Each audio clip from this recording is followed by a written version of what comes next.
Hi, ఎలా ఉన్నారు?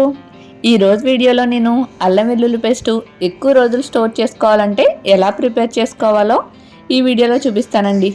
వీడియోని స్కిప్ చేయకుండా మొత్తం చూసేసండి. ఈ వింటర్ సీజన్లో అల్లం వెల్లుల్లి పేస్ట్ ఎక్కువగా ఉపయోగిస్తే మన ఆరోగ్య సమస్యలు దూరం అవుతాయండి.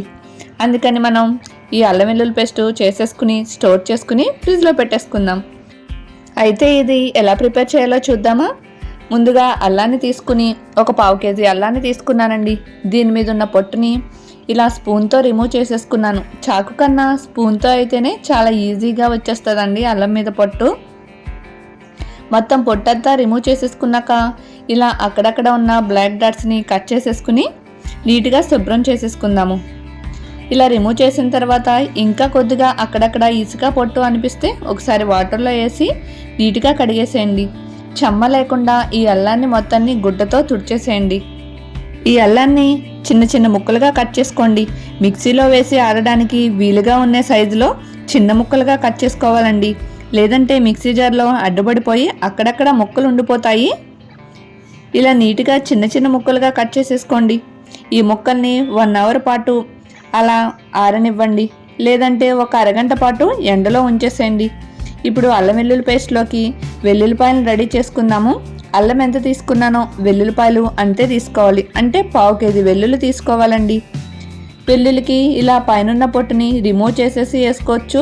లేదంటే ఈ పొట్టుతో వేసేసుకున్న అల్లం వెల్లుల్లి పేస్ట్ బాగానే ఉంటుందండి.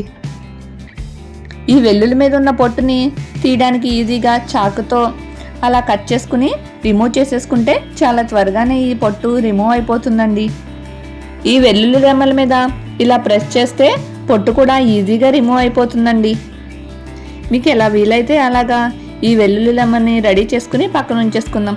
ఇప్పుడు మనం తీసుకున్న అల్లం ముక్కలన్నీ బాగా ఆరిపోయి కదా, ఇలా ఆరిపోతేనే అల్లం వెల్లుల్లి పేస్ట్ మనకి ఎక్కువ రోజులు నిల్వ ఉంటుందండి. ఇప్పుడు మిక్సీ జార్లోకి మనం కట్ చేసి ఉంచుకున్న అల్లం ముక్కల్ని అలాగే వెల్లుల్లి రెమ్మల్ని కూడా యాడ్ చేసేయండి. నేను అన్ని వెల్లుల్లికి పొట్టు తీయకుండానే ఈ అల్లం వెల్లుల్లి పేస్ట్ ప్రిపేర్ చేస్తున్నానండి. వీటన్నిటిని ఇలా మిక్సీ పట్టి ఉంచుకోవాలండి. దీన్ని ఇంకా మెత్తగా చేయాలి కదా, దీనిలోకి మనం ఎటువంటి వాటర్ యాడ్ చేయకూడదండి. కొద్దిగా పసుపు యాడ్ చేసుకోండి. వాటర్ యాడ్ చేయకుండా కొద్దిగా ఆయిల్ యాడ్ చేయండి. 2 టేబుల్ స్పూన్ ఆయిల్ యాడ్ చేస్తే మనకి ఇది మెత్తగా పేస్ట్గా అయిపోతుందండి. వాటర్ యాడ్ చేయడం వల్ల అల్లం వెల్లుల్లి పేస్ట్ ఎక్కువ రోజులు నిల్వ ఉండదు. అందుకని కొద్దిగా ఆయిల్ యాడ్ చేసుకుని అలాగే 1 టేబుల్ స్పూన్ ఉప్పును కూడా యాడ్ చేసుకుని వీటన్నిటినీ కలిసే విధంగా అలాగే మనం తీసుకున్న అల్లం వెల్లుల్లి మొత్తం మెత్తగా నలిగే వరకు పేస్ట్లా చేసేసుకోండి. చూడండి, ఇలా స్మూత్గా పేస్ట్లా అయిపోతుంది. పసుపు వేయడం వల్ల అల్లం వెల్లుల్లి పేస్ట్ ఎక్కువ రోజులు నిల్వ ఉంటుంది. అలాగే చూడడానికి కూడా కలర్ చాలా బాగుంటుంది కదండి. చూడండి, నేను ఎటువంటి వాటర్ యాడ్ చేయకుండానే అల్లం వెల్లుల్లి పేస్ట్ ప్రిపేర్ చేసేసాను. ఇప్పుడు దీన్ని ఎలా స్టోర్ చేయాలో చూద్దామా? ఒక గాజు బాటిల్ని తీసుకోండి.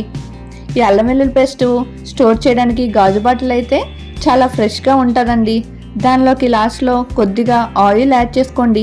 ఈ గాజు బాటిల్కి ఎటువంటి చెమ్మ లేకుండా తీసుకోవాలి. ఆయిల్ యాడ్ చేసిన తర్వాత మనం పేస్ట్ చేసుకున్న అల్లం వెల్లుల్లి పేస్ట్ మొత్తాన్ని దీనిలో యాడ్ చేసేసి మూత పెట్టేసి ఫ్రిడ్జ్లో పెట్టేసేయండి.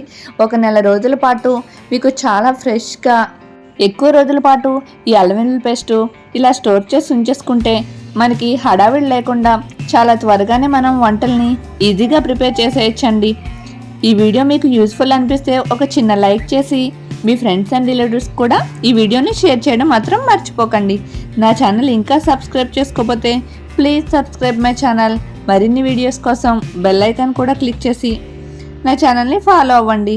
ఇలా ప్రిపేర్ చేసుకున్న అల్లం వెల్లుల్లి పేస్ట్ని ఫ్రిడ్జ్లో ఉంచేసుకోండి. మనకు కావాల్సినప్పుడు తీసుకుని యూజ్ చేసుకోవచ్చు. Thank you so much for watching.